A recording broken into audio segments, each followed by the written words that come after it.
Eh, Muy buenas tardes a todas y a todos. Quiero empezar por agradecer a Gilberto Aboites, al doctor Gilberto Aboites, su invitación y la posibilidad que me abre de comunicarme con ustedes. Y les quiero decir que me da mucho gusto hacerlo. Y de lo que les quiero hablar básicamente es de lo que después aparecerá entre las memorias del Congreso, de un artículo que yo titulo Ética Protestante e Innovación Agroproductiva, el caso de, de Agua Hedionda en el municipio de Autlán. La comunidad de Agua Hedionda es, está ubicada a 23 kilómetros de la cabecera municipal de Autlán. Autlán está en el sur del estado de Jalisco, hacia la costa. Está, como quien dice, remontado entre montañas. Se puede observar en el mapa las pendientes tan fuertes que existen en el municipio y en esa zona en particular de Agua Hedionda, ¿no? Es una comunidad que en realidad es muy pequeña, son 285 habitantes, 50 familias, es un ejido que tiene 1.450 hectáreas, son 22 ejidatarios y 40 posesionarios, y en realidad es una comunidad que, si nos atenemos a su tamaño y a su... pero no figuraría, por así decir, pero en realidad es un laboratorio social muy importante y que nos permite incluso entender esta dinámica de la conservación del agua. Lo que sucedió entre 1970 y 2006 fue que había un sistema de tumba, roza y quema,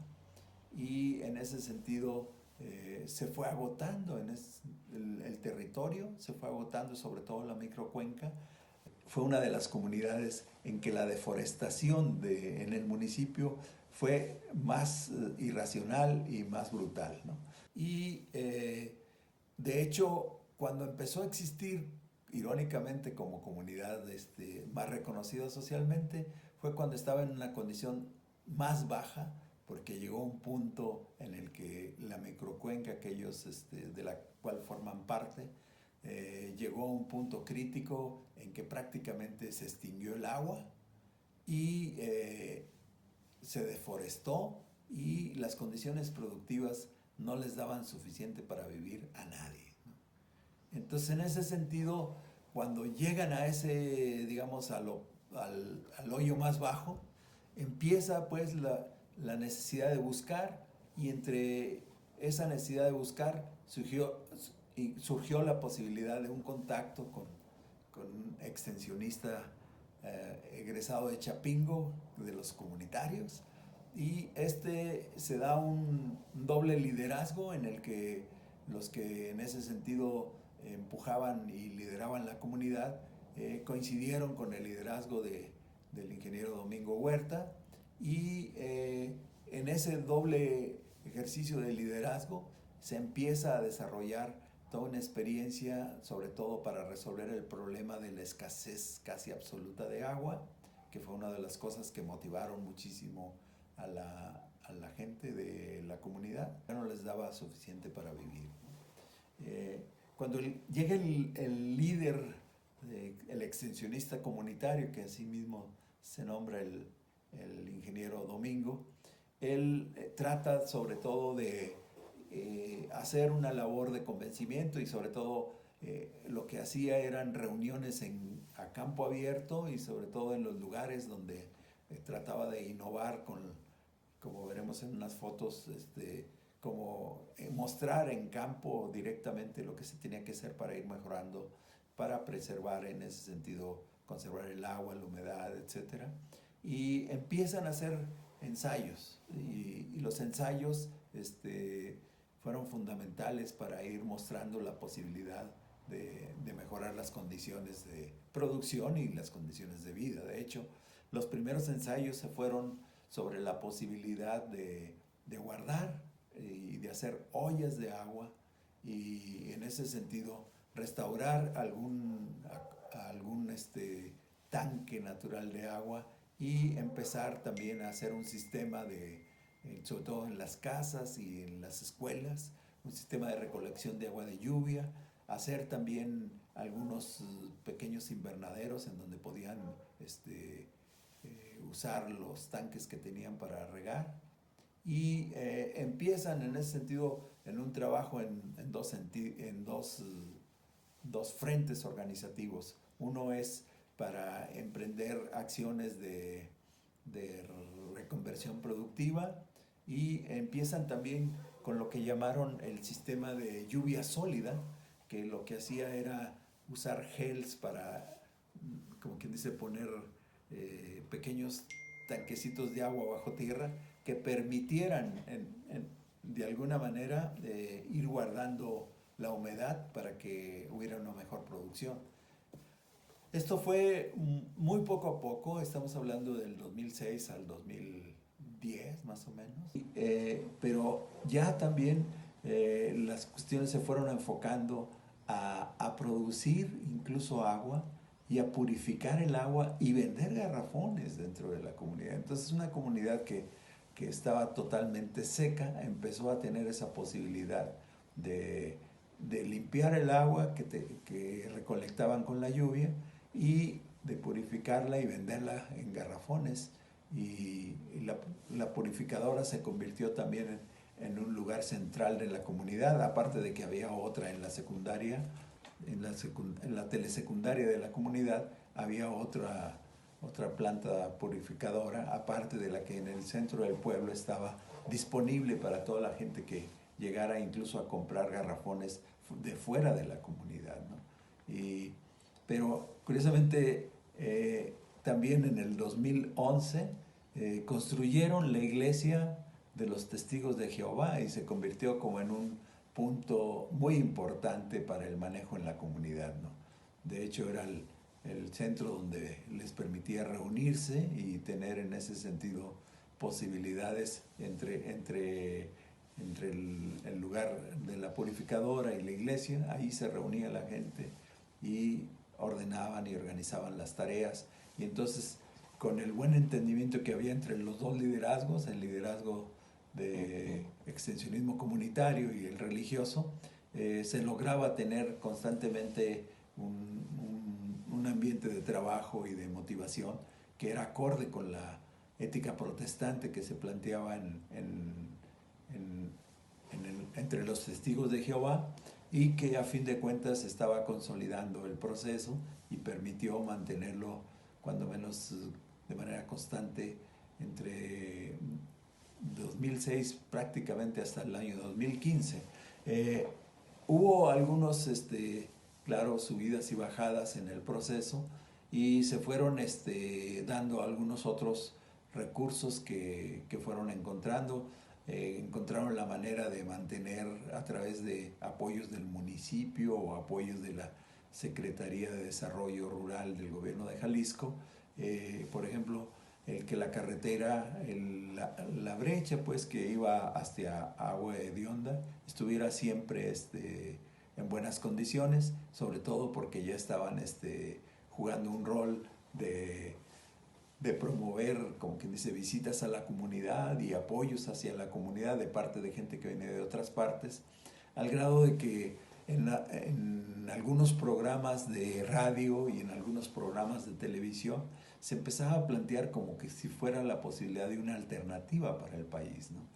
De hecho, en este ambiente un poco más o menos festivo, también surgió la idea de crear un mariachi local, ¿no? Y el mariachi local se usaba sobre todo en los días de visitas y en lo que hacían como una especie de fiesta a los visitantes, y el mariachi pues ya se había convertido también como en un ícono representativo de la comunidad, y en el propio mariachi participaba uno de los líderes relacionados con la iglesia de los Testigos de Jehová, ¿no? Ya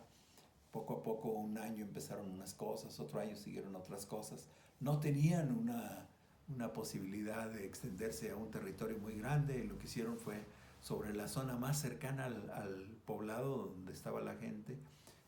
Ahí fueron dedicando espacios para producir. Producían maíz, frijol, y después combinaban con calabaza y hacían un sistema en ese sentido que fuera combinando todas esas posibilidades, y emprendieron la experiencia de la lluvia sólida para tratar de, en ese sentido, hacer rendir mejor el cultivo, los cultivos que emprendieron, y tuvieron resultados espectaculares en 2 o 3 años, al grado de que estaban sacando 10 toneladas por hectárea, y de alguna manera eso les dio ánimo para estar buscando ampliar la experiencia. En ese sentido empezaron también con la producción de traspatio en las casas, o siguieron en ese sentido intensificando, y hicieron también dentro de las casas lo que varios tipos de ecotecnologías, sobre todo destinadas a aprovechar sobre todo el agua residual de las casas, y que utilizaron también para manejar su propia producción de traspatio, y la mayor parte de la producción la tienen hacia una zona donde es más difícil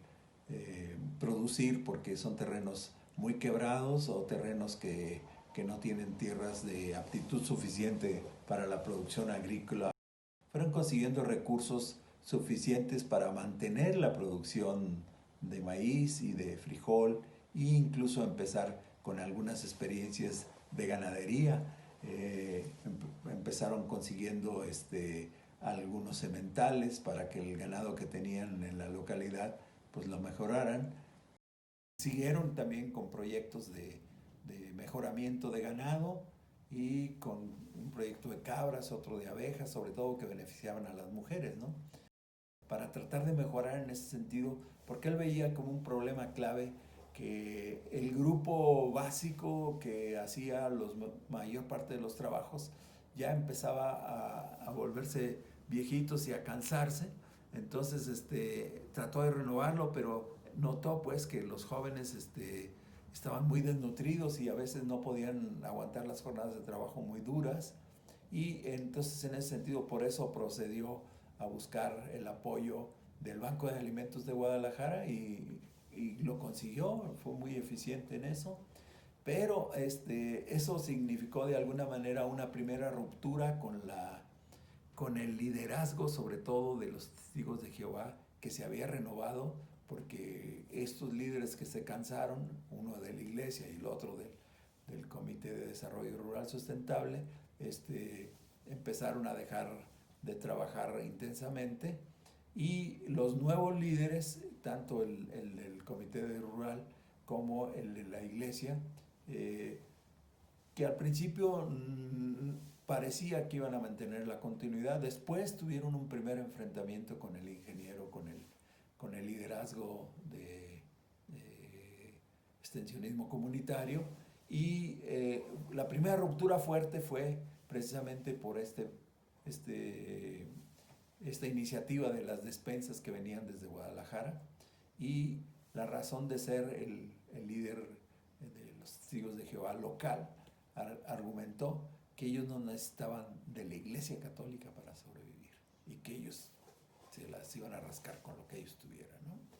Entonces, en ese sentido, empezó un distanciamiento de parte sobre todo del ingeniero, y empezó a ir menos, empezó a darse no un desmantelamiento total, porque de alguna manera con lo del ganado que él conseguía, había conseguido 6 sementales especiales para mejorar la ganadería y la cuestión de la producción de cabras, y las de las abejas, sí mantenía cierta constancia de contacto con la comunidad. Pero ante la situación de la idea del nuevo líder de los testigos de Jehová, que en realidad era más conservador, era menos abierto, y que también era más orientado a un beneficio personal de él y de sus más allegados, ¿no? Y en ese sentido, lo que se empezó a hacer poco a poco, a partir de 2015 sobre todo, en 2 o 3 años, los terrenos sobre todo que había de pastizales y lo que incluso eran aguajes, se empezaron a aprovechar en el ganado, que que volvieron en ese sentido a las usanzas anteriores, que tenían ganado al partido de ganaderos que eran grandes o medianos en Autlán, y que él mismo, el señor, este líder comunitario religioso, también se fue haciendo de un hato ganadero. Empezó con 10 cabecitas, después ya en la actualidad tiene como 60 cabezas, y ya tiene también el control de buena zona de pastizales, y algunos muy cercanos a él están incrementando la posibilidad de meter más ganado, sobre todo que tienen al partido. Sí hay una amenaza de alguna manera porque la experiencia se venga abajo, si no completamente, e incluso hay un grupo otra vez de la comunidad que ha buscado otra vez al ingeniero Domingo para que vuelva a acudir y para que puedan renovar en ese sentido la experiencia, y actualmente estamos en un punto crítico en el que definitivamente se puede volver a renovar el liderazgo, y cuando menos, si no renovarlo, como cambiarlo completamente, sí que haya la posibilidad de jóvenes y otras personas que vuelvan a participar, sobre todo algunas mujeres, y hay la posibilidad con un pastor de la Iglesia de Testigos de Jehová que pueda regresar a la localidad para un poco airear la posibilidad de organización.